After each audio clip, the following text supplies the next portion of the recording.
I wonder if our audio is any good. We probably should have checked the audio ahead of time. People will let us know if the audio is screwy. It's so bad.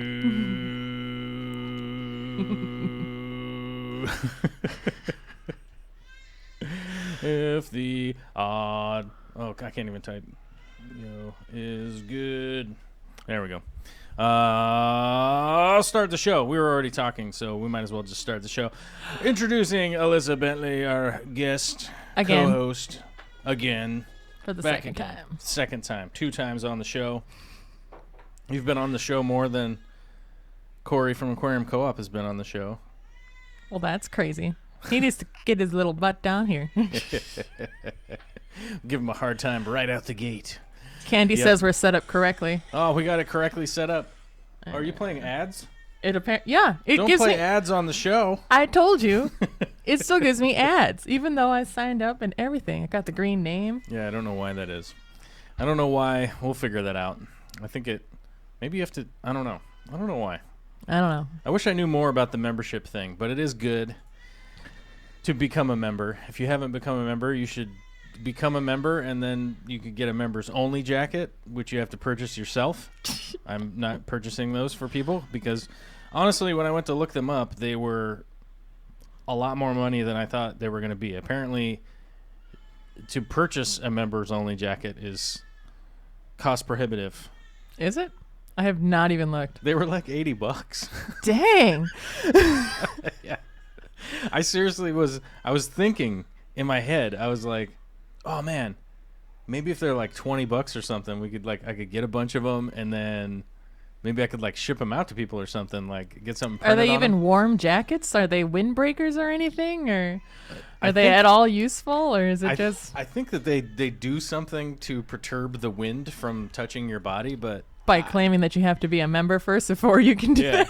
Yeah, I think that's pretty much it. Like you must be not touched unless you're a member of the wind, or vice versa. Can you hear what is it, of the wind? Can you hear the sound of the wind? No, that's a baby. That's a baby crying. That's not the baby sound crying of the into wind. the wind. That's a baby crying off into the wind. The colors of the wind. Can you hear the colors of the wind? I'm thinking of Pocahontas. I don't. Wish I knew Pocahontas better, so I might be able to come up with that one, but I don't. No. What is it? If you only hear the wolf cry to the blue corn moon. I don't. No, whatever. Doesn't matter. You got me. And it's not like we could even play the clip on the show here. Right, because that would get us. We'd get banned. You'd get banned. Well, or your video would get taken down. No, the video wouldn't get taken down. We'd get a copy. We wouldn't get a copyright strike. I think we'd get a copyright claim. Is probably what would happen if we played it. There's a big confusion right now in the YouTube community. A bunch of YouTube people are confused as to what the two differentiation is. And a copyright claim is actually not that bad of a deal. Like, it's not a bad thing if you get claimed copyright. So like if we started the show and we were playing like Ted Nugent Wango Tango at the beginning, technically we would owe some money, right, to Ted Nugent, like 50 cents or something, or probably even more because it's Ted Nugent. Whatever it is, they would take a percentage. And they would claim that like, oh well, you used our art, so we get a portion of the money that you make, right? Copyright strike is completely different because that has to do with the community standards and stuff like that. So copyright strike is a big deal, but copyright claim isn't that big of a deal, and it's really easy to get them to manually check it because we could just be talking about Ted Nugent, right? And then they could technically say, they could like put a claim on it, right? And be like, well, you talked about Ted Nugent, so you owe us money. And I'd be like, yes, so? I don't owe you money. You can talk about anybody, a public figure. I can talk about anybody, yeah. Right. I mean, well, you can talk about any public figure. Well, and I'm not talking about him disparagingly or anything like that. We're just speaking that he's a person that exists, right? Yes, a person that exists, whose music also exists. in the zeitgeist. Yes. Right? Like, yeah. So, yeah, it would be weird. Yep. Tropical Terry's Tropical Tank says Ted would just give it to the NRA, which, yes. Well, I don't know. I don't know if he would actually give it to anybody. He would probably just buy more fence and deers and arrows or Pretty bullets sure or the something. NRA pays him, but I don't know. Yeah, I think he's a spokesperson for them, so I think that they pay him Yeah. to go talk about it. Yeah, so I think Not it that goes this the is other a way. political stream or anything. It's not. Don't get political, guys. This is a fish stream only. We only talk about fish no matter what. Speaking of Terry's Tropical Tanks, he suggests that we should flip the screens because of whose voice is coming out of which earphone. I can't do that. I know. If we flip the screens I said around, I'm not sure how easy that is. If we flip I can flip the screens around, but here's the problem. Then we're not looking at each other. Then yeah, it would be weird. Even though you're not looking at me anyhow, because you never look at the camera. It would be more backwards. Now, I had a bunch of dirt all over my face earlier, and Alyssa doesn't know yet because we didn't go into the basement. But the reason I had dirt all over my face is I'm building the new studio. So later on in the future, the new studio will be face to face. So we'll actually be face to face. Right now we're like over here, over there. It's super awkward, but we're definitely getting there for sure. And I don't know. I'm talking about it because I'm excited, and I think you guys, as YouTube viewers and the show viewers and stuff like that, like. I think when the studio gets done, it'll be kind of cool. I'm excited. I'm at a point right now in the construction that I'm getting excited. I've done enough construction in my days that there are certain points in the construction where it's like, oh, it's going downhill. And we can start doing like fit and finish and stuff like that. You know what I mean? Like, oh, fleshing out the bones. I get to do framing finally. Oh my God.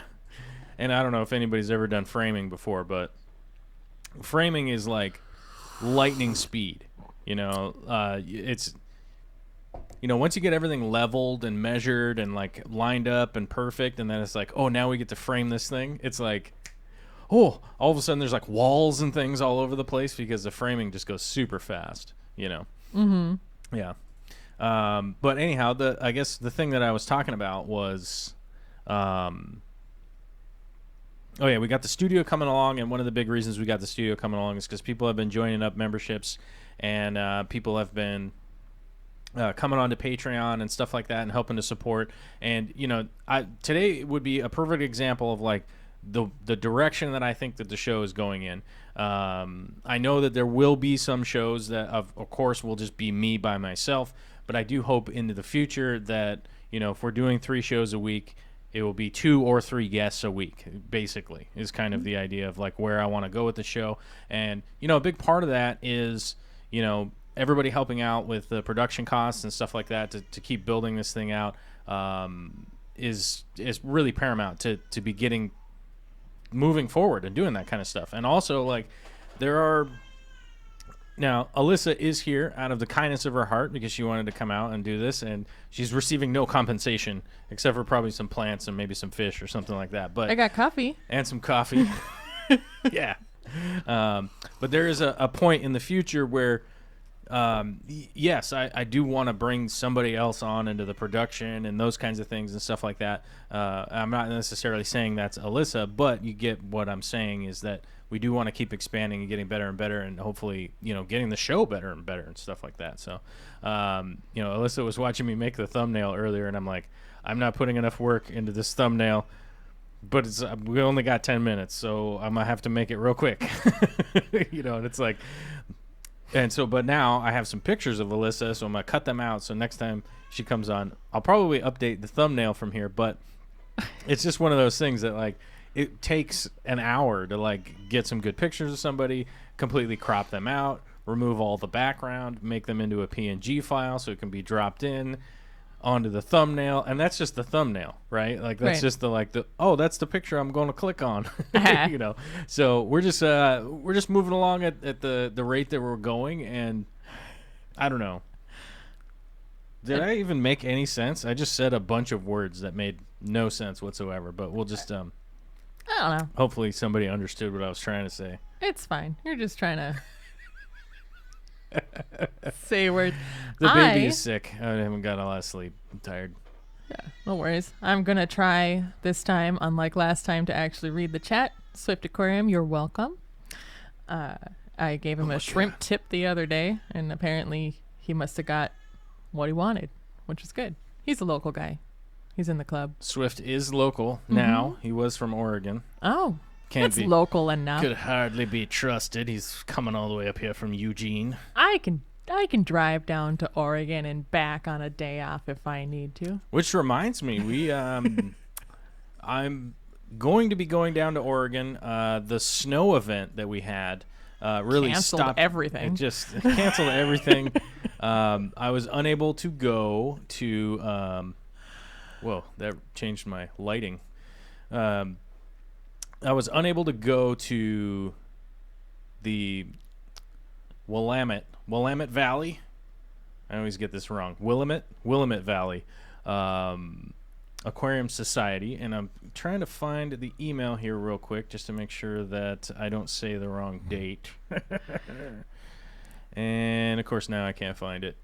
Second Sunday of March. The second Sunday of March. Well, let's just do the calendar then, because we can figure that out. Because I remember that from what Mello said. Second Was it Mello? Saturday. I believe it's the 16th of March. I think it's a Saturday. They do Saturday, and then I think Portland does Sunday. Oh, I don't know. I think. Jeez. But that will be coming up in March, and I hopefully will be driving down to Oregon to go to that. And I may be speaking there. I don't know. I might be speaking there. I'm not 100% sure what they want me to talk about. Like, fish. They'd be like, yeah, man, I like fish. Fish are cool. Talk about crystal shrimp. People lose their minds for that. Yeah, I could probably do a shrimp thing. Weren't you like known as like the shrimp guy? I don't know. For, I'm known as a shrimp guy. I was a shrimp guy. I don't remember if it was you telling me that or somebody. Probably wasn't me. I don't normally like to self-aggrandize. Okay, it was definitely somebody then. But yeah, I used to breed a lot of crystal shrimp and stuff like that. And I used to supply a lot of the stores and stuff. I used to make them send somebody to come get them. Just how ridiculous of a person I am. I'm like, yeah, you could buy them. And they'd be like, oh, you could ship them up to Bellingham, right? No, I'm not doing that. I don't know. I have yet to try to ship live critters. It always just sounds like such a jerk move. Like if I'm just like, nah, I'm not shipping. But No. it's just I just don't have it in me. I just whatever it is, I don't have it in me. Dude, the other day, a few months ago, I should say, it was before it was cold out, I decided to do an experiment and I shipped some plants to somebody in Texas or something. I don't know. And yeah, they arrived in a pile of mush. I think it's just something about that tank, since those other plants that I gave to you arrived in a pile of mush very quickly. And so maybe it's just like so specific with the water parameters that it just doesn't, those plants can't go anywhere else. Your plants? Yeah. I don't know. I think it had something to do with my bucket situation, or I don't know. Oh, Not I can 100%. always try it again next time I trim stuff. It was mysterious. But Yeah. yes, we'll try the plant transfer again. We'll try it again. I don't know. Sometimes I'm really like, I'm thinking that, and I might be wrong here. I might be like just 100% wrong, because it normally isn't something, but I'm thinking maybe that bucket had something to do with the saltwater tank, maybe? Oh. That's not normal. It's not normal, but I was trying to recount, like, maybe I had something weird going on, and maybe I had some salt water in there, or maybe I had something. I don't know. We just had, like, a weird... I don't know. All my buckets are exit only, so... Right. Yeah. I mean, mine are pretty organized, so I'm not going to say that they're, like, organized, like, on the ground or anything like that. Right. But typically, I'm like, that's the salt-only bucket over there, you know? Like, I know which one is which, but... Yeah. I mean, baby chaos and stuff like that. I don't know. Yeah, or maybe I had put some chemical in there and I don't know what I had put in there. I fill with a hose and I don't trust anything that comes out of my buckets. Now I've got Hydra in every single shrimp tank, and I don't know. It's kind of upsetting. That's okay. Yeah. See, planaria though, like Hydra, planaria, all that kind of stuff. Oh, like, I got those too. well, here's the thing. Like, you just have to remember that, like, planaria and Hydra and stuff like that, like, they just exist. Yeah. Regardless of what you do. There just really is nothing that you do until you can eliminate their food source a little bit. Right. So I'm afraid that the like Hydra... let me put it this way. It's like trying to go, I'm just going to put a bucket out here, right? I'm going to put a bucket outside, and there'll be no bacteria or algae in it ever, right? You're like, well, because there's no algae or bacteria in it. It's brand new. It's just clean plastic, right? But the planaria is the same thing. It's just like they just exist at such a microscopic level that like they don't actually grow until like there's a food source for them. So if you just dial back your food, that's going to be the easiest way to do it. And if it's a shrimp only tank, don't change the amount that you're feeding. Right. Change how many times you're feeding. Right. So just instead of going like, well, I can't get like less food, right? And you're like, I'm only putting in a little bit. Yeah. So just dial back how many times a week you're feeding them. So if you're at like 5, just like dial it back to 3. Right. Or if you're at 3, like, I don't know, it's kind of the cusp. But I'm pretty much every other day as far as my feeding goes for my shrimp. Like I don't, and sometimes it's every third day. I do not feed them every single day. Most of my shrimp are in small boxes, and so there's not very many of them. And I'll actually put food into the tanks once a week. Just once a week? Okay. Yeah. And well, damn it, I'm overfeeding. Well, you maybe. I got big tanks though. Right, you got because I'm a baller. Giant I'm things. calling the shots. Jeez, my biggest tanks are 75 gallons, and they're only 3/4 of the way full. Because I live on the 3rd floor, and I don't want to collapse my building. And I know that maybe they would be fine. Your carport already collapsed. Right? So. The carport collapsed, so I don't have any faith in the building of this thing.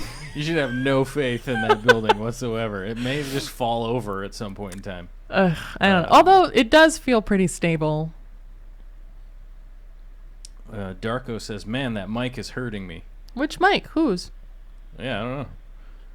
Uh-oh. We'll wait until he replies. Is our audio bad? Well, maybe I should stop, I don't know, screaming into the mic, because clearly that's what I'm doing. Scream into the microphone. Are you up too high? I don't know. I did see a red on yours, so maybe you were being loud. Mm. Or maybe your mic's just like super hot. I don't know. Super hot microphones. Don't demonetize me. I'm just talking about microphones, YouTube. Relax. We got a $5 super chat from the Fish Tank Barn. It says, my daughter is wanting to get chickens. Where is a good resource? Oh, yeah, buddy. We were outside looking at the chickens. They smell real bad right now because their yard that they reside in had 20-something inches of snow on it, and it just compacted everything out there, which sucks because that means I'm going to have to go out there and till it. Alyssa and I were literally talking about that right before the show because she was like, can I go see the chickens? I'm like, yeah, let's go check them out. That's true. And I collected them a little. Their yard stinks right now. And there just isn't a better word for it, but it's doo-doo. It smells like chicken doo-doo. If you know what I'm saying. You know? The What's doo-doo. that word for that? It sounds like shart. Anyhow, so the chicken yard smells pretty bad right now because of all the snow and everything. Just packs it down, and I'll go out there and till it up a little bit, and Bentley has a suggestion. Okay, let me know if this is better. We'll wait a few seconds until that happens. What happened? Well, he says try talking across the mic rather than directly into it because my mic is running a little hot. Yeah. And Bentley, I think, knows his stuff because he used to do radio. I have her turned up because she's loud, or because she's quiet normally. So I got her turned down a little bit now again. I'm just quieter than you. Yeah. Shh. Shh. Shh. Shh. All right, anyhow. So where to start with chickens? Starting with chickens is... I know that it does get a little bit... it's kind of confusing to people, but it actually is really simple. So the first thing that you want to do is build yourself a coop. Now, Not an aquarium coop. Not the aquarium co-op. No. Don't build a Cory coop. But the... what's the word I got? What's the word I'm looking for? Oh, yeah. So build yourself a coop. It's pretty easy. I would build one 4 foot by 8 foot because that's the easiest dimensions if you buy some plywood and lumber and stuff. I build mine elevated. The main reason for that is that the space underneath them is a shelter for them during the day, and it can always be a shelter. So you're going to put down some, I believe, what am I thinking of here? What size rock is that? What is that, number 2? I think. It's like just smaller than your fist. So you want that river rock that's about that size. You fill that in underneath the coop. Pretty much done. You can put a dust bowl down there and that kind of stuff. Very easy. Very simple. Diatomaceous earth is what you want your chickens to dust in. And you can order a big bag off Amazon. That's real easy too. Then the upper area is I just normally build it on 4x4 stilts. And then, I just wrap the feet. I tie those in with like 2x4s or whatever to hold them from going all wonky, and then just build a 4 foot by 8 foot coop up on the top, put a slanted roof on it, then you have a chicken door, and then make one of the sides of it a door on hinges, right? So you can go in there and clean it up. Hot tip when you're building your coop, go buy some really ugly vinyl flooring, remnant. Find a remnant that is just like who would ever buy this? How is this even a remnant? Like, who bought it to begin with? Yeah, hopefully it's from the 70s. Like, what is this? I don't even know. Use that as the flooring in there, and then the perches and all that kind of stuff just comes up to the whoever's building it themselves. But some nesting boxes in there, and you're pretty much done from there. Depending on your area, you will have to fence their yard, the yard area where they go running around, and anticipate nothing to survive inside that yard area. Plants, whatever, they will systematically dismantle anything in that area. You can free range them and just let them go wild and go all over the place. You could do that if you like. Typically, I find them to get eaten way more often if you do that. Yeah. They get murked. It gets dark out, and they get confused, and they don't go back to the coop, and then they get murdered by... I don't live that far from you, and I saw a coyote the other day. A block or two from my house, and now there are no cats in my neighborhood anymore. Oh, we have lots of coyotes out here. Yeah. I also have lots of cats. Yeah. And I have those weird tree rats I was talking about on the show a while ago. Yeah, I used to have those living in my attic when I had a house. They're not typical rats. No. They have big, giant ears. Uh-huh. And fuzzy tails, but not fluffy tails. They're not squirrels. No. People were like, that sounds like a squirrel. I'm it's like, not. Really, dude? You don't think I know the difference between a squirrel and this weird tree rat creature? I used to call them mouse rats because you know how mice kind of have hair on their tails, and rats are bigger than mice, but these are like mid-sized between the two. Yeah, they're in between. It's like, I don't know if mice and rats can interbreed, but it's almost like that happened. It's possible. And that's a really weird thing to think about. But hybridizing is kind of fun sometimes. It's like some Siberian gerbil or something came here and humped a rat. They're freaky. They're weird. But anyhow, regardless, the chickens will get eaten. And yes, we have tons of coyotes and stuff like that. I can hear them at night, too. Yeah. I mean, definitely, if I go out at night, I can hear them out here moving around, yipping at each other and stuff. But, yeah, pretty basic. And then as far as sourcing chicks, now, this is surprisingly easy. It is so easy. It's mind-bending. Go to a local Tractor Supply or something, a store like that, whatever farm supply store you have near you. Tractor Supply is pretty common in the U.S. And they have chickens in the spring. It's really cute. In the springtime, they get them in, and they will have a calendar there that will say, oh, we're getting ducks on this date. We're getting this type of chickens on these date. We're getting this type of chickens on this date. There are lots of different breeds of chicken. So, pick the one that you want. and you can even reserve some. Like, let's say you wanted 20 of them or something like that. You can just be like, put my deposit down on 20 of those. And they're pre-sexed, so you will get only females, generally. Every once in a while, you get a random rooster that will show up in them, but... which you end up having to rehome because you live in a suburb, and... If you live in the city limits, you cannot have a rooster in almost every city. Yeah. I'm not saying every single one, but most you can't. And they're not beneficial unless you're breeding those chickens. So if you're just going to keep them for eggs or pets or anything like that, it's not... There's no benefit for you to have a rooster. And there's no reason to have a rooster either, because they will just... It will just be chaos. It's way more chaos than you need, you know? I would only breed chickens if I had those super black chickens that you can get from... Oh, the black on black on black on black? Yeah, the ones that are... black eggs? No, they have white eggs. It's like the one thing that comes out black or white, but then like even their meat is black. And I guess they use them in rituals and stuff. And they also aren't good... they're not good layers, so if you want to actually have viable eggs, you have to have a different kind of chicken that is a good layer, just like shove all those eggs underneath that chicken, and she'll be like, oh my gosh, I got so many eggs, this is so amazing, and I'm gonna you can get dummy eggs too. Really? Yeah, we have some. Oh. Just to inspire them to not eat their eggs. Huh. Our chickens may be coming close to an untimely end, which of course I'll probably make a hyper-produced video of that for the YouTube, and I'll probably get demonetized, which is good. I feel like that's a good thing. HDJC86 is asking, I picked up that CO2 drop checker kit on your Amazon store. How long should it take for the 8.2 DKH test versus the 4.2 DKH to change color?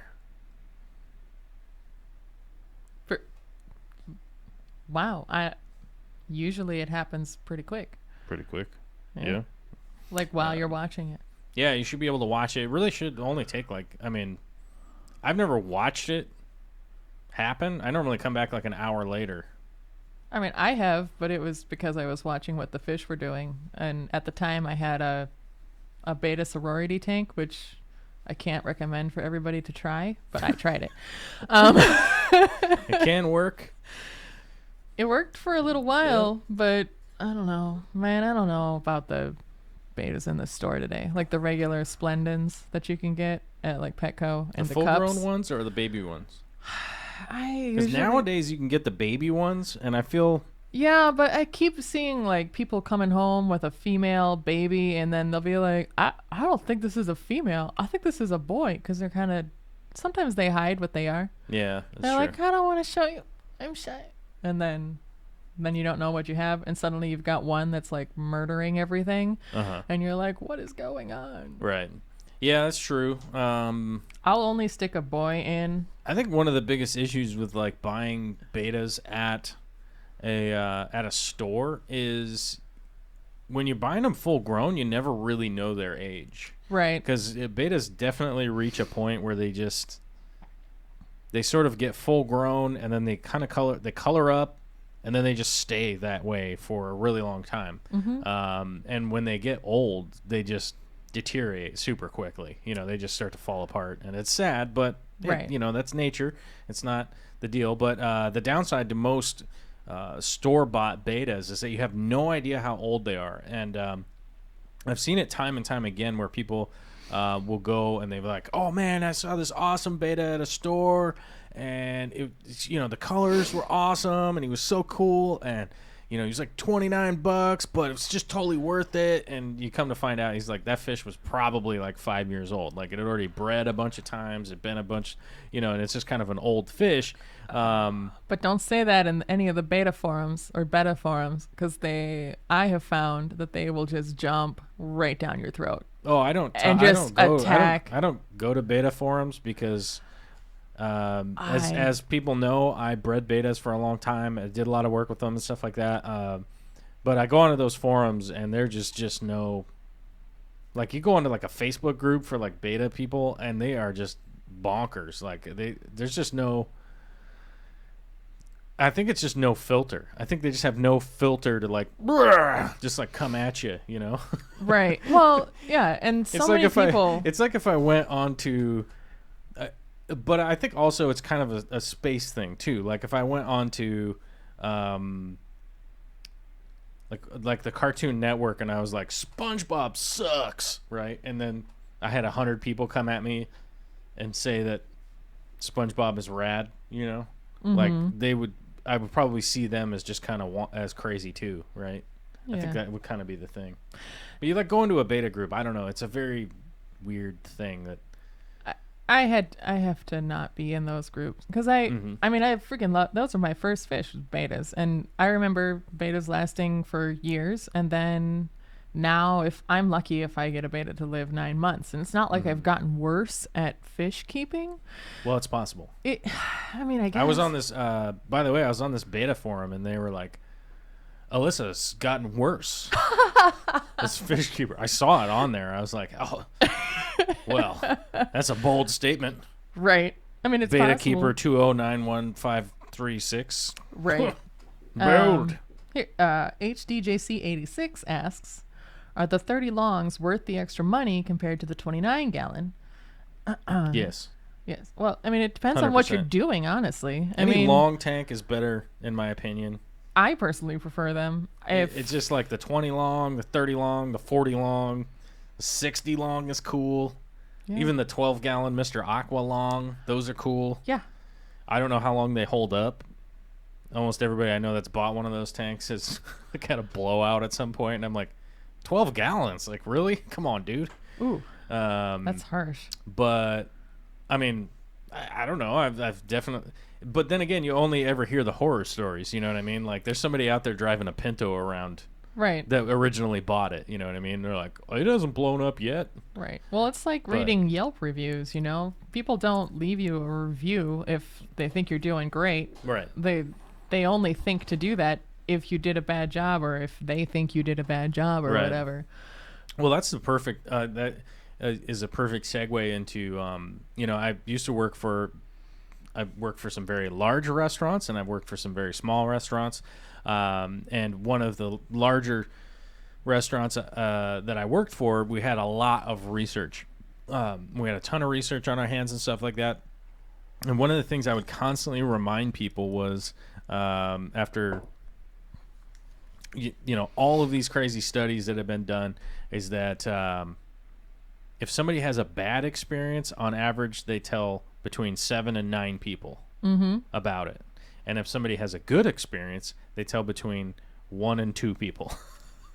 So it's like humans are just literally going around to tell everybody about all the bad things that happen to them, and rarely are they ever telling anybody about the good things that happen to them. It's really easy to just step away and not mention the good things that are happening. And you know, like I think that's just the nature of the beast, you know. It's just like one of the things that just is with humans. So it is hard to read reviews and stuff like that. And you know, I'm not bashing Mr. Aqua or anything. Those are cool tanks. I think they're really cool. And if it does blow out, I'm sure it's probably rare. Probably. I'm sure it is. Or maybe well, it's if you look at error. how many of those sell versus how many people have like had a blowout. Yeah. It's I'm like, sure. Yeah. I'm sure like the people who get those PetSmart Petco glass tanks with the black rims, you know, that are you just selling them about a dime a dozen, basically. Not really, $1 a gallon. If you're smart. It's not a dime a dozen. It's $1 a gallon. It's a completely different thing, but only from the 5.5 to the 29 gallon in my area. You know, I'm sure people get those blown out all the time. And you hear about it on the forums when people are like, oh my gosh, my tank blew up. But they're not like bashing the brand. They're just saying that they had a tank blowout, and everybody's just like, oh my gosh, that happened to me too, blah, blah, blah. This is just a common thing that happens, and everybody just knows that happens. But there's so many millions of those tanks that are sold every year. That makes sense. And so Yeah, it's probably fine. But yes, definitely get a long tank. That's for sure. Yeah. S. Brownson. Brownson.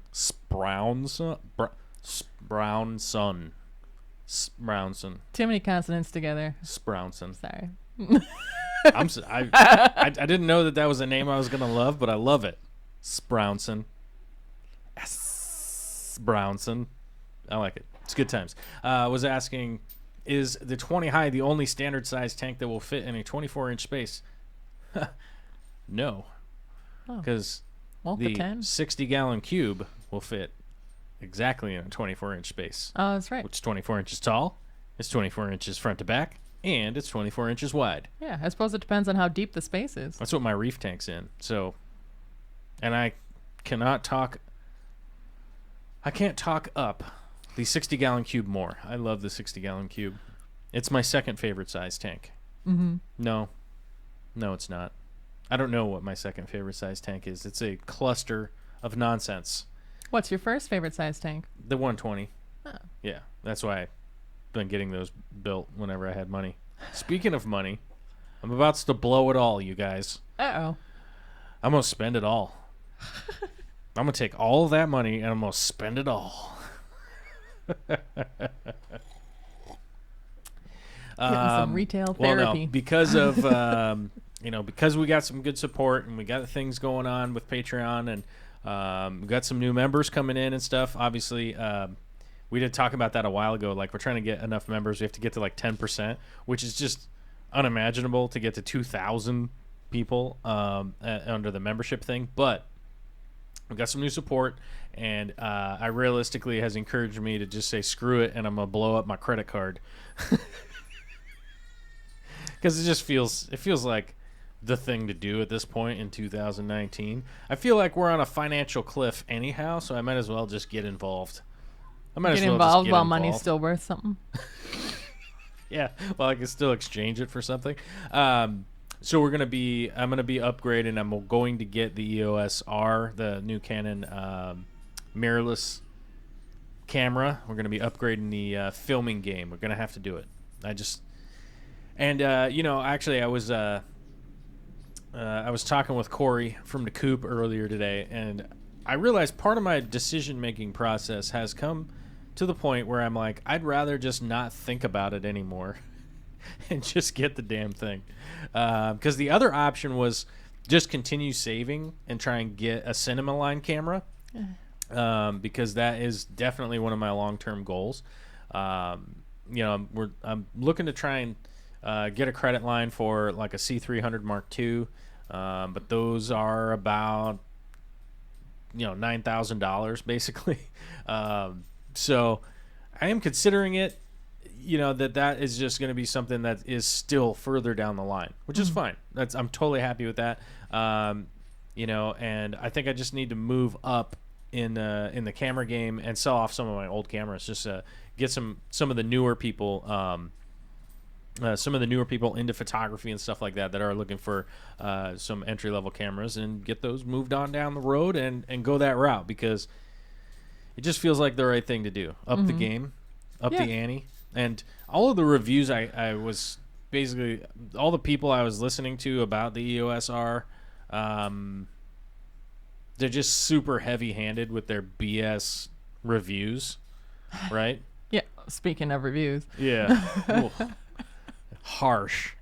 I'm like, I do realize that a lot of the YouTubers and stuff like that that I follow, as far as like the reviews and stuff go, there's a lot of good information in there, but won't make you a sandwich. Yeah, it's like they want the thing to be, they want it to cost $5, and it, like, I don't know, make their bed for them or something. You know what I mean? So I'm just gonna keep rocking that thing, and dust. We're gonna rock that thing, and it is pretty expensive, but I feel like, if I'm hitting the road and going to be filming a lot of stuff this summer, going on road trips, trying to take the baby with me and everything, it's just going to be a better idea to move up in the tools that I have, so that it will make it a little bit better when I go to somebody's fish room. And like, let's say I drive to Idaho or something, and between the baby and Vicky and all the driving and everything, let's say I only have 3 hours at a location, right? I just want to get everything I can out of that, and and be able to show up the best that I can. And I've definitely learned from going to Germany and going on road trips and going to fish rooms and stuff like that. I'm definitely adding to my equipment and stuff like that because I want to do a better job of those as I move forward. If you bring Olivia with, are you gonna have one of those cool baby backpacks? I already have a baby Bjorn. Nice. Yeah, Bjorn that baby up. Heck yeah. I just can't wait till I can take her camping and hiking and stuff, because then I can get back into hiking. Currently, right now, I'm like, can't really take her hiking or anything yet. She's still. Well, I guess I put it this way: Vicky and I could take her hiking if Vicky came, because this is a food. Oh yeah, yeah, that makes sense. Yeah.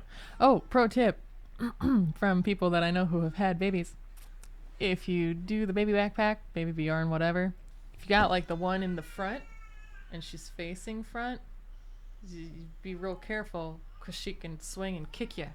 Oh yeah. Yeah, you get kicked right in the yarbles. Yep. Right in the demonetized zone. Right in the yarbles. Yeah, right in the demonetized zone. We try to stay out of the demonetized zone when it involves kicking. Hey, we're doing a good job today, I think. Yeah, we're doing fine. So far. I mean, it's only been a few minutes. We haven't even mentioned sphincter at the whole show. Oh, you just did it. Hi, YouTube reviewers. Yep. As Monday's show, we had to manually get reviewed. Mm-hmm. And luckily they did, and they checked it, and they were like, hey, you are advertiser friendly. It's cool, bro. And I was like, all right. Lumpy Dog says to hit the like button. You might like it. That's right. I'll do that. We need that encouragement, you guys. We need that algorithm encouragement. Mm-hmm. Let's see. Bentley says, I want a nice miniature rainbow fish lake in my house. Wasn't that what he's talking about with that pond that he needs to have elevated? And yeah. I remember things, Bentley. I remember what you say. Let's do that. That sounds good. Let me scroll through the chat here a little bit. See if we have any fish questions. Yeah, do we have any fish questions? Swift says, I think people don't realize a 12-gallon thing is going to weigh 150 pounds when full, and they stick it on a rickety piece of furniture. Yes, I've seen that a lot. I've seen a lot of people install tanks on things that are not level. And that's, load bearing is a big deal. I'm guilty of that. Load bearing is a big deal. Yes. But level is almost more important than the load bearing deal. You can get away with a lot. Mm-hmm. If it's nice and level and nice and smooth surface, you should be fine. I have a oak bookshelf that I got when I was like 12 years old. So it's 25 years old now, and because I am old, and it is probably the sturdiest piece of furniture ever. But before I ever put a fish tank on it, I'll sit on that dang thing and like wiggle around a bit. To see if it falls over. To see if it feels unstable. Like if I feel unstable on it, if the spidey senses start going, prick up the back of the hairs in the back of the neck, then no good. You have to listen to your gut on that point, and then not use that piece of furniture. But I've definitely, it's the exact right size for like a 29 or a 20 long. It's exactly that right. And I've definitely kept many tanks and fish setups on that piece of furniture throughout the years. Mm-hmm. And it's fine so far. But if you do crazy things like me and you like move every year, it's going to be broken. Yeah, it's going to break eventually. I mean, it is 25 years old now, which does not make it an antique or anything, but still, it is a nice piece of furniture at least for now. Might as well just go with it. Until I destroy it. But right now it doesn't have anything on it. Okay. So. Makes sense. David Gilkison. Gilkison. I hope I got that right. Probably got it wrong. Sorry. It's not on purpose. Which one has a better chance of working out neon or cardinal tetras with a beta in a 20-gallon? I'd go with a green neon. You going green? Yeah. Because they're super tiny, so they're going to be scared of the beta. And the beta's going to be like, I can't catch you because of my fins. Yeah. I'm just going to curl up here. Cardinals would be a bad choice. They do eventually get kind of aggressive once they get bigger, once they get full grown. The beta won't be able to eat any of them if that's your concern. Right. They just won't. They're all, whether it's the greens, whether it's the neons or the Cardinals, they're all too fast. Yeah. And too furious. Like Dwayne "The Rock" Johnson. You know what I'm saying. Or Vin Diesel. Wait, was he in that? Yeah, he's in all 900 of those movies. Yes. I still think need the to funny see those. thing, I just like the previews. you should, they're kind of entertaining, honestly. I I mean, can just spend like 3 days and stuff blows up and stupid things happen. It's cars completely flying through ludicrous. the air. Yes. Was there one where the car jumped up a ramp and then took out a helicopter, or am I thinking of? Yeah. Okay. Yeah, literally. I may that have was seen like that. the end. Yeah. That was like the end. That's how Vin Diesel like took down the bad guy. But then the bad guy didn't die. I thought that was think. one with Bruce Willis. Maybe that's happened in many movies. No, Bruce Willis. I don't think Bruce Willis was ever in there. Bryce Willis. How do you say his name? Bruce. Bucephalandra? Willis. Oh dear. Bryce Willis wasn't in there.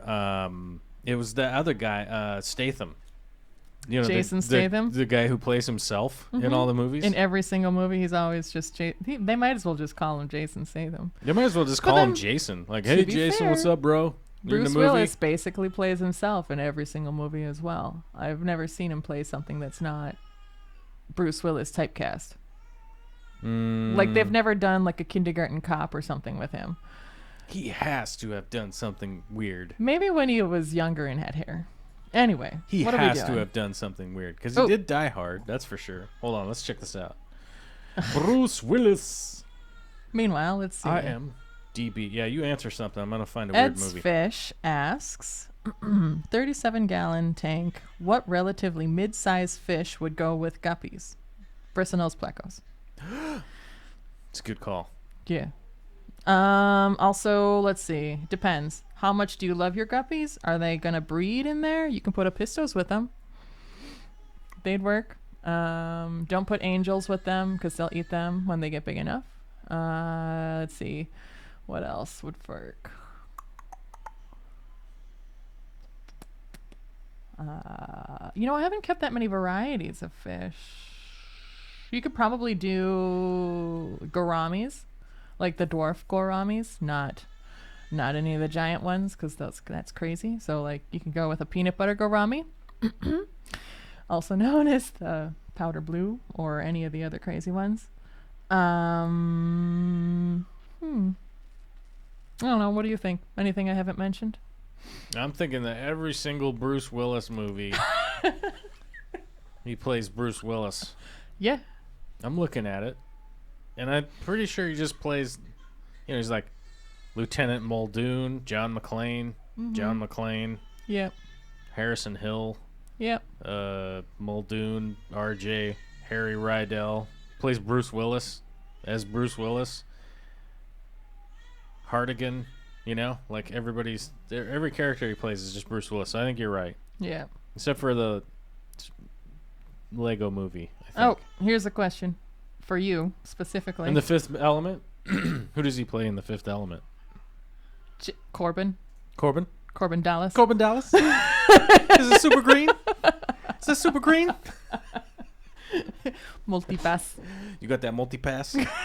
That's one of my favorite movies, by the way. I love that movie. It's Dude, awesome. I own that movie twice. If you don't like The Fifth Element, then I don't need that kind of negativity in my life. You know what I'm saying? We've got a $2 super chat from William Plume.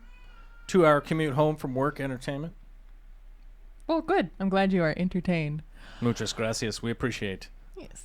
The tip let's see. in the tip bucket. James Reet has a question that's going to call on your ability to remember everything that's going on in all of your tanks. What happened? What is the purple and green sword plant that's in between the pink flamingo crypts in your Alternathera renekii video? I'm not telling anybody that yet. It's a secret. Oh, secrets. Sorry, James. It is a, what is it? Purple aflame. If you Google purple aflame Oh, those Night things? The sword purple knights? plant, yeah, you'll come up with it. Yeah. I don't know where to get them. From Lauren. Who? From one of the dudes in the club. I got some from him. Yeah. I got mine from Bentley. Was like, I got this extra one, and I was like, all right, I'm gonna mess with it. I think you got it from Lauren too. Probably. Yeah. I guess I'll find Lauren, and yeah, Lauren could be a man or a woman. I don't know. Eugenio Vasquez with a $5 super chat says, Seachem Stress Guard. I follow the instructions on the bottle, but it does not say how many times a day? How many times a day I should use it. Help. It doesn't have a dosing on there? Like how often? I really feel like Seachem Stress Guard should just be used once, right? Yeah. Well, like it's a water conditioner with like aloe in it. So you would just use it when you change the water. Yeah. I only use it if my fish are recovering from something that's got a skin issue, like velvet or ick or something. Stress Guard is the premium slime coat protection product. Yes. Yeah, I never use that ever. I literally have a bottle because at one point my fish had a ick issue. Right. And nothing was working, and finally I ended up doing these crazy like salt dips and then Stress Guard and multiple everything. Oh, it was crazy time. Yeah, you literally only do it after a water change though. Once I look at it, I'm like, oh yeah, I remember that. Yeah, you don't want to sit there and like choke your fish out on aloe vera. No, it's not good. I mean, it's a terrestrial plant that doesn't need to be in the water. Kyle Knudsen wants to know what kind of fancy goldfish you would keep if you were into them. Me? Well, both of us apparently. I like black moors for some reason. I don't know why. I think it's just because they're black, and I keep hearing that they're going to change colors. Like if they're poorly bred or whatever, and I think that's cool. So I do have 2 of them. And their whole job is to eat duckweed. Oh yeah. That makes sense. Yep. I'm into goldfish. I'm just not deeply into them. And one of the big reasons I'm not deeply into goldfish is, all of the big time goldfish breeders that I've known over the years and stuff like that, their biggest recommendation on how to breed show quality goldfish is insanely green water. Yeah. Like insanely green water. And that is not like, it's not like a rumor. It's not like a secret. I mean, it was a secret probably like 30 years ago, 20 years ago, something like that. It probably was a secret. But it's been long since revealed by those guys. That is the best environment for a goldfish to be in. Water you cannot see through. It is that green. Yeah. It just has that much stuff growing in it. That is where they want to be. Pro tip. And also works real great for raising baby angelfish. Yeah. There's a lot of fish that make it a lot easier to raise, especially fry, in some deep green water. Betas too. Once you get the babies from, probably maybe I would say that like the 2-week mark, I would probably move them to a green water tank. And it works great to get through from probably 2 weeks to 2-3 months, right around there. Makes it really easy to feed them, makes them really secure, and there is a ton of stuff in that water for them to eat all of the time. Yep. And they like eating all of the time. And they like eating all of the time because they have tiny little stomachs. I thought they don't have stomachs. They just have digestive tract. Yeah, pretty much, yeah. Like bristlenoses. Yeah. Which is kind of cool. Because if my bristlenoses are full, all you see is this, like, coil of intestinal tract, which looks gross. Looks like a fingerprint almost, right in their little tummy. Doing a coiler in there. Yeah. Oh, damn it, demonetized. You can't talk about poop or nothing. You get demonetized, I think.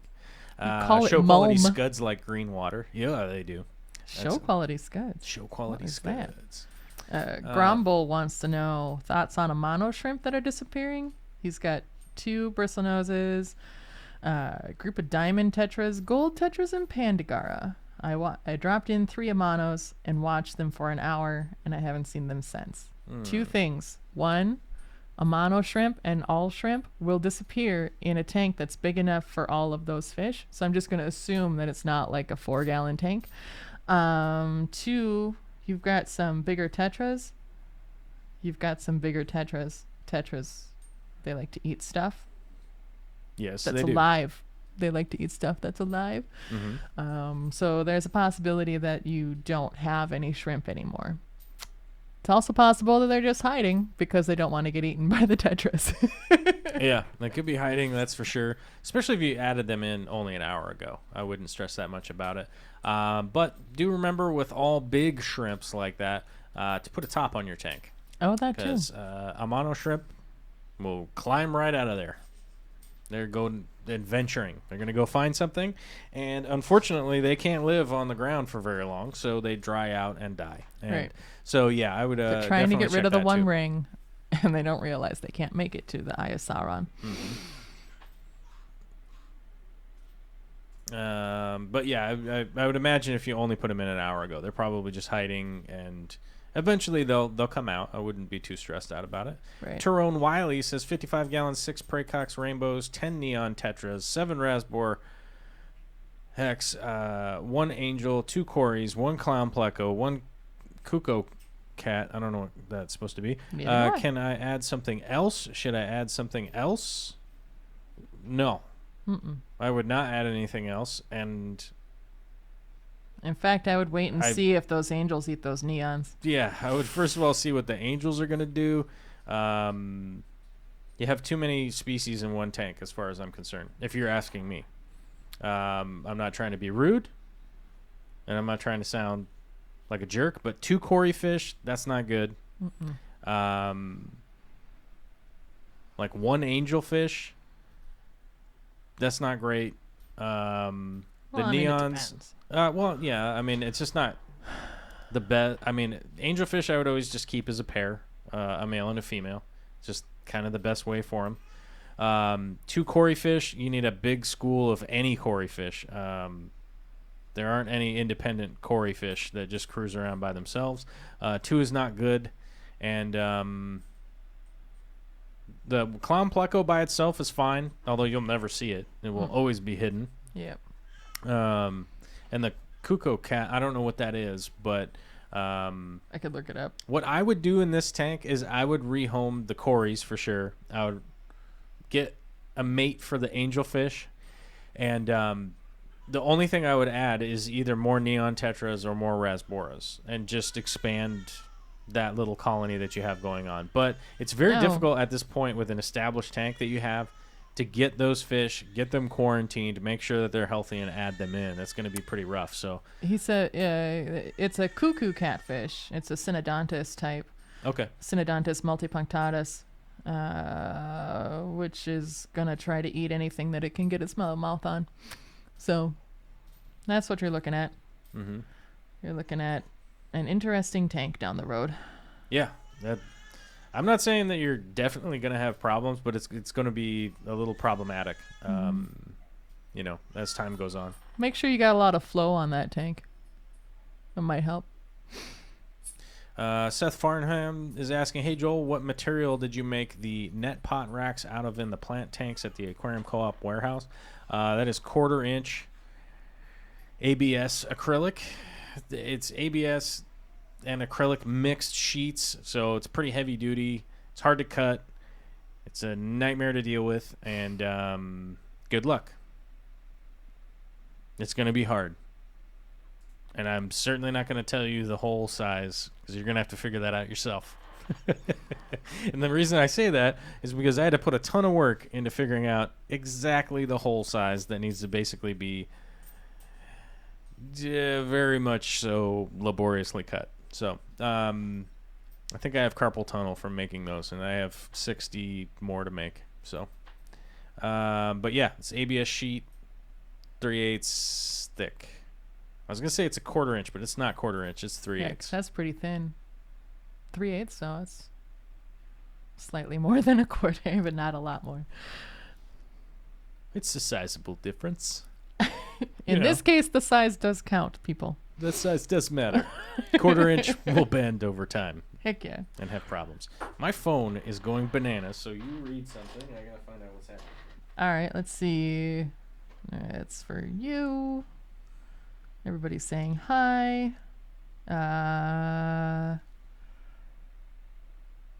Oh, you want to hear about my plans for those red bristle noses you gave me?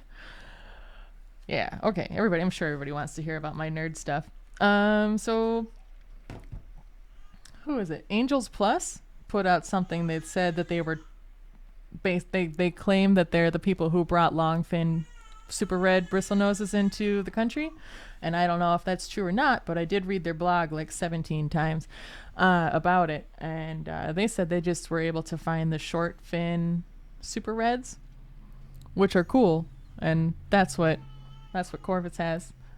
Sorry, Joel. There's me. Yeah. And so he gave me 4 teeny tiny babies, and they're adorable, and they're just eating everything. You adolescents. They're not babies. They are babies. They are small. They could fit on my fingertip. Anyways, so now they're like twice as big as they were, which is awesome. Probably in 9 months, because they're short fin, they're going to grow really fast. Probably in about 9 months, I'll get to figure out what sex they are. And my plan is to breed a female short fin with my homozygous longfin albino male, which will give me like 100% brown longfin bristle noses, which sounds not that exciting, but what ends up happening is if I breed one of the female brown longfin ones with a male super red short fin, I should get a fun mix of where did my thing go? I did squares. Some people really like my squares, but I did squares. Squirrels. Punnet squares. So I should end up with 25% longfin super reds, 25% longfin brown, 25% short fin brown, and 25% short fin super reds out of a pairing with an original short fin male super red and a longfin brown mix from the first breed. And then after that, I can wait until those babies grow up and then pair longfin reds together, because I should have some from that second pairing. And then we can start to see if we can suss out which ones might be homozygous for the longfin gene, because longfin is dominant, even though it doesn't make sense, but the longfin gene is a dominant mutation in the bristle nose, and which I have confirmed. I heard it, and then I confirmed it by breeding my longfin adult male with a whole bunch of short fin females, and every single fish that he makes is longfin. It's kind of exciting in like a really nerd-tastic kind of way. I really like figuring out what's going on with the genetics and stuff, and like what genes have been flipped here and there. And apparently, and now I haven't tested it, but apparently if you do the albino and the super red together, it makes a bunch of browns. But people get disappointed by that, and they think, oh no, my fish is ruined. But no, it's just they're just both carrying those genes together. Yeah. And the albino gene is turning off whatever super red is happening, but the super red's like, hey, it's like we're brown. And so they just, apparently the brown ends up with a more vibrant yellow spot on it than the normal brown, which some people really like. And apparently I've seen them being sold specifically like as a different under a different name, which I'm like, I know what you're doing. I know what that is. That's just a red and a albino bred together. Anyways, that's my nerd stuff. Yeah, it's one of those things. Like we were talking a little bit about, I was talking a little bit about genetics on Monday, and today's always a good day to talk about genetics a little bit, as people were a little triggered, right, on Monday when I was like, look, I'm not a big fan of the line breeding of stuff, and I'm certainly not a big fan of, the profit end of people claiming certain things. It's like you name something and then all of a sudden it's proprietary and you suddenly have something that's worth, something that, obviously something that has a specific coloration and certain attributes and stuff is a little bit more expensive. Right. But I feel like there's way too many people in the hobby that are, this is like a F2, blah, blah, blah, or like this is that and this is that. And it's like completely unverifiable. Right. It's like, this is a pure red line. This is a pure red line shrimp. Well, what? Right. Like, I don't understand. You can't make that statement because there's no follow-up that anybody could, like, rebut it with, right? Other than, you bred them later down the line, and then you start to realize, like, with the way that genetics work, is that, yes, you're going to end up with some blacks, and you're going to end up with some whites, and you're going to end up with some snowball. Like, and I'm just speaking specifically out of a shrimp situation, that essentially, like the pure red line crystal shrimps, right? Like, the red is a variant of the wild breed. So it is an aberrant gene trait that doesn't exist in the wild. Right. Very much. Like, even if it exists in the wild, it is like you have black and then you have like a little bit red into the black. It's not, you would never see a white, red, white, red, white, red shrimp in the wild. They get eaten 100%. And genetically speaking, they are a lot weaker than the other shrimp that are in the tank. And, when it comes to breeding, whether it's people or fish or shrimp or plants, anything, having genetic variations makes that breed healthier. Right. Right? Is having genetic diversity They call it hybrid vigor. Right.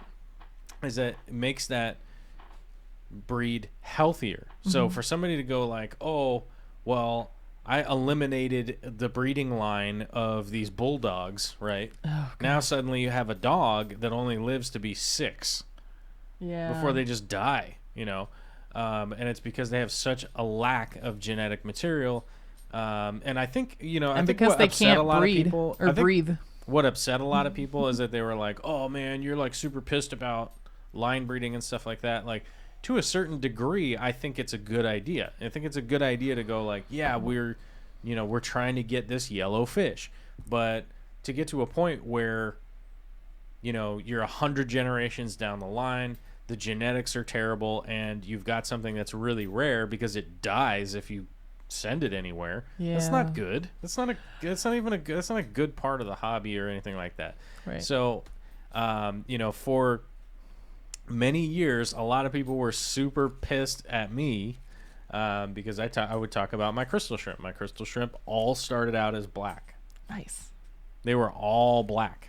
Like solid black or just the black crystals? No, black on white. Oh, okay. So they're just the checkerboard. They were higher. You never know. I was about to be like really excited. They were a higher variant. They were definitely a higher variant, but they were straight crystal shrimp, but they were all black. Now, just to give a slight history lesson to people out there is that the crystal shrimp are black and white when you go catch them out in the wild. That's their wild coloring. It takes years of selective breeding to get them to turn red, right? It's funny that the black ones are more expensive in the shops. All black is more expensive. No, the black crystals, just, like a regular crystal shrimp, but black with the blacks instead of the red. It's weird. Is it more expensive in the stores? In the stores right now, anyway. Oh, yeah. Right now, probably. Yeah, probably right now. Yeah. You'd be looking at like $10 a shrimp versus $7. Interesting. Yeah. But in order to get reds, they have to have been bred all the way down and to only replicate that red gene as much as possible. And I feel like it's fine to keep it's fine to be like, I'm trying to encourage a certain trait and stuff, but adding other genes into the pool is very important for the health of those critters and stuff like that. And so all those crystal shrimp I started out with were all black, right? They're all black and white. And over the years, I ended up with 3 different colonies, right? So you end up with all the reds that were bred from only black shrimp. Yeah. In the tank. Some random, because I'm assuming the red gene is subordinate to the black gene. And so you've probably got some black shrimp that are heterozygous for the red gene. And so then if they breed together, then they're going to make 25% of those babies are going to be red if they survive, because they're not as hardy. And so that's what you would end up doing. And so that's what makes it funny about the pure red, because it's the subdominant gene. So all of your reds should just come out red unless they have some sort of genetic mutation in your tank, which is kind of fun and cool. And then you see that, and that's how new strains of shrimp happen, really. So right. You watch them and be like, what's this weird thing? And then you try to breed for that. Right. No, I want to encourage people to breed, and I want to encourage people to segregate fish and stuff and shrimp and stuff like that. But I feel like there's a lot of people being taken advantage of with pricing and just putting a name on something that's like, oh, this is the thunder wizard fish, and you're just like, what? And a lot of people making a lot of genetic claims that they know that something is along some kind of genealogical line, which doesn't make any sense to me at all, because I know that they have not gone through the extensive testing that you have to do in order to prove any of that stuff. And then the big problem is with the hobby is that the follow-up that a hobbyist has, right, is like, let's say I spend $1,000 on these air quote pure whatever. Then a couple months go by, I've got them all acclimated, I've got them breeding, then I've got babies, and then a couple more months go by and I've grown them up so that they're big enough to actually identify what's going on, right? And then you go like, wait a minute, I've got 25% this, I've got 25% that, I've got, what are these, right? What? Yeah. And so then what do you do as a hobbyist? What's your follow-up? You're going to send an email to that person and be like, I don't understand, I've got these babies and blah, blah, blah. And you know what their response almost always is? What? Oh, my stock is super healthy. Look how much they bred for you. Look at all these babies that you have. Why are you mad? Right. And you're like, but then as a hobbyist, you're literally like, oh, okay, wait a minute. But that's not what I paid for. I should have some gratitude here. Right. Because I do have a good thing going. But then you're like, well, then what? You know what I mean? Because then at that point, like, are you being the jerk? Like, when you're just going like, wait a minute, and plus, they've already got the money. You're long past getting any kind of refund or really have any kind of rebuttal, and then you end up just like having to drop it. Here's your 2-month guarantee. Right, you know what I mean? Like, you're like, I'm sick. It was 6 months down the line here, So it's like, what are you gonna do with that? What's that gonna be? So it's a very weird situation that we're in right now. Right. And I feel like some of this stuff just sort of ties in with the social media nonsense that we have going on these days, realistically, is that, maybe there's too much interaction, maybe there's too many people selling, maybe there's not enough people buying. I don't know what it is. I couldn't tell you exactly I don't know what the motivation is behind those people and stuff like what they're up to, but I would never claim to sit here and go like, oh, I know the genetic history of those bristlenose I gave you. Well, I don't know. I'm assuming. I mean, because people have been pure. importing them from. These are pure. Like Germany and These stuff. fish and then are pure. But who knows who bred them or whatever. The thing is bristlenoses, at least the ones that look like Ancestris cirrhosis, also known as Ancestris CF period cirrhosis, which would be your standard browns, your albinos, long fins, the super reds, and the green dragons, plus the long fin of all that. So there's many different varieties. They're all the same really easy to breed fish. And because they're so easy to breed, that's why we have so many variations. Which leads me to Shelby Ray Lane's question: what is the big deal with Cheese Creek Ancestris? What is their genetic background? I just don't get what the big deal is. So the Cheese Creek Ancestris are actually a wild type. They are not related to Ancestris cirrhosis. They are not the same thing. I don't think that they are scientifically described yet. The cool thing about them is that they kind of have this, it's like a reverse pattern. So they're the dark, think of like a giraffe. You know how they've got those like hexagonal spots on them with the white background. So the Cheese Creek ones have like a dark background with like a light tan hexagonal spot situation. So they look really cool.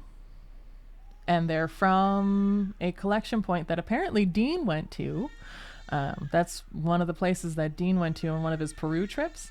According to Dean, when he told me the other day when I bought the Cheese Creek Ancestris at an auction, he grabbed them from me and looked at them, and he's like, I want to see if they look like... Well, that's not what he sounds like. That's how Dean sounds. Yes. I want to see what they look like, guys. That's what he sounds like when he's not on the radio. No, no, he was looking at them to try to figure out if they looked like the ones that he was collecting when he was out at Cheese Creek. I don't know if they look the same because he didn't tell me, but I did grab them back. And right now, I mean, they're probably twice as big as they were when I bought them 2 months ago, which is cool. And they're still sitting in quarantine where I'm waiting for some 20 longs to get made for me from Jason. Yeah. Yeah. Those are going to be cool. Yeah. I can't wait. It's going to be great. So anyways, I hope that answered your question, Shelby. Let me know if you have more questions about it. I don't know every Ancestris species, but I do know a few. A couple few. Yeah. I don't think anybody knows all of them. Well, I mean, there's probably like 80 or so. I have some Pleco books, but they're several years old, and they claim 79 species of Ancestris, but there have been more that have been discovered since then, so I'm going to say 80 plus. And they probably just haven't been described yet. Well, yeah, there's plenty that haven't been described yet, but still, my books don't update themselves. So is it like... Because it's, on paper. Analog? Yeah. What is that, analog? Yeah, it's crazy. It's analog. Like, there's this, like, that's weird weak stuff that's made from trees, I guess, and then you, like, flip it. I live off internet's tubes. Yeah. Straight internet's tubes. I get it tubed into me. All right, guys. Well, we are running up on my baby's in the background crying a lot. So, that's true. We're going to wrap up the show for today. I want to say thank you for everybody for coming out. And I want to say thanks to, well, we don't have any new members today. So our members only club will stay at 40 for today. The Fish Tank Barn, William Plume, and Eugenio Vasquez, thank you very much for your super chats. Muchos gracias, mis amigos. Super chatting is fun. But having a green name is cooler. Having a green name is pretty cool, too. I don't know if it shows up in the regular chat, does it? Oh, it shows up in mine. Oh, well, there we go. See, everybody? Green names. Yeah. If you remember, you get a green name and a green arrow until you've been for 2 months, and then your arrow will change into something mysterious. Oh, I'm going to miss that arrow. It's going to be Snake Plissken, and if you don't know who Snake Plissken is, get with the program, guys. It's not going to be Bryce Willis, but maybe 3 months will be Bryce Willis. I could put that together. I'm a guy that knows how to internet and click the buttons. Bruce Willis reminds me of my dad, and I don't even know why. What's that? Bruce Willis always reminds me of my dad, and I don't even know why. Well, he's a dad guy. That's He's for just sure. like He's definitely a dad dude. No nonsense bald dude. But I also want to say thanks to all the Patreonizers. If you haven't been out to Patreon to check out the Patreon, go do that ASAP before you miss out on all of the cool Patreon stuff. I got some emails at Darkstar Arts, which I will be answering on Friday to those people that have them hanging there, Nice. along with doing the Patreon questions and community stuff on Friday. We'll do that also.